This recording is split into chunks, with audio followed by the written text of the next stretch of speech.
നമസ്കാരം. റാഫ്റ്റോക്ക് ഫുട്ബോളിലേക്ക് ഏവർക്കും സ്വാഗതം. യൂറോപ്യൻ വമ്പന്മാർക്കെതിരെ നെയ്മർ ജൂനിയർ കളിക്കാനിറങ്ങി. RB ലീപ്സിഗിനെതിരെ സാന്റോസിൻ്റെ ഫ്രണ്ട്ലി മത്സരം 3-1 RB ലീപ്സിഗാണ് വിജയിച്ചത്. പക്ഷേ നെയ്മർ ആരാധകർക്ക് സന്തോഷമുള്ളൊരു രാത്രിയാണ്.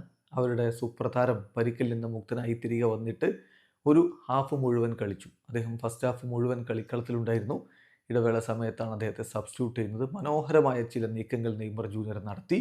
സുന്ദരമായിട്ടുള്ള പാസുകൾ, അദ്ദേഹത്തിൻ്റെ വിഷനൊന്നും ഒട്ടും കുറവില്ല എന്ന് കാണിക്കുന്ന സുന്ദരമായ പാസുകൾ, ഡിഫൻസിനെ സ്പ്ലിറ്റ് ചെയ്യുന്ന തരത്തിലുള്ള ത്രൂ ബോളുകൾ, ഇതൊക്കെ അദ്ദേഹം കൊടുത്തിരുന്നു. പക്ഷേ സാന്റോസിൻ്റെ മുന്നേറ്റ നിരക്കാർക്ക് അത് മുതലെടുക്കാൻ പറ്റിയില്ല. കിടിലൻ ഫ്രീ കിക്ക് ഉണ്ടായിരുന്നു. നേരിയ വ്യത്യാസത്തിലാണ് പുറത്തു പോയത്.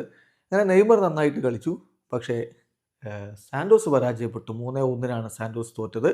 സാവി സിമോൺസ്, നെയ്മറുടെ ഉറ്റ ചങ്കായിട്ടുള്ള സാവി സിമോൺസ് ലീപ്സിഗിനായിട്ട് 2 ഗോളുകൾ കണ്ടെത്തി. കളിയുടെ 35-ാമത്തെ മിനിറ്റിലും 64-ാമത്തെ മിനിറ്റിലുമായിരുന്നു അദ്ദേഹത്തിൻ്റെ ഗോൾ. മൊപ്പൻഡ ഒരു ഗോളും നേടി. അതേസമയം സാന്റോസിൻ്റെ ആശ്വാസ ഗോൾ 70-ാമത്തെ മിനിറ്റിൽ ഹിയാനാണ് നേടിയത്. എന്തായാലും നെയ്മർ ജൂനിയറുടെ മടങ്ങി വരവിൽ അദ്ദേഹം ഒരു ഹാഫ് മുഴുവൻ കളിച്ചൊരു മത്സരം, അതിൽ മനോഹരമായിട്ടുള്ള നീക്കങ്ങളും മറ്റുമൊക്കെ കണ്ടതിൽ ആരാധകർ ഹാപ്പിയാണ്. പിന്നെ ഇതൊരു ഫ്രണ്ട്ലി മത്സരമാണ്. അതിൻ്റെ റിസൾട്ടിൽ വലിയ കാര്യമൊന്നുമില്ല. വീഡിയോ അവസാനിക്കുന്ന ഫുട്ബോൾ ലോകത്തെ കൂടുതൽ വിശേഷങ്ങളുമായി റാഫ്റ്റോക്സ് കൊണ്ടുവെത്താം.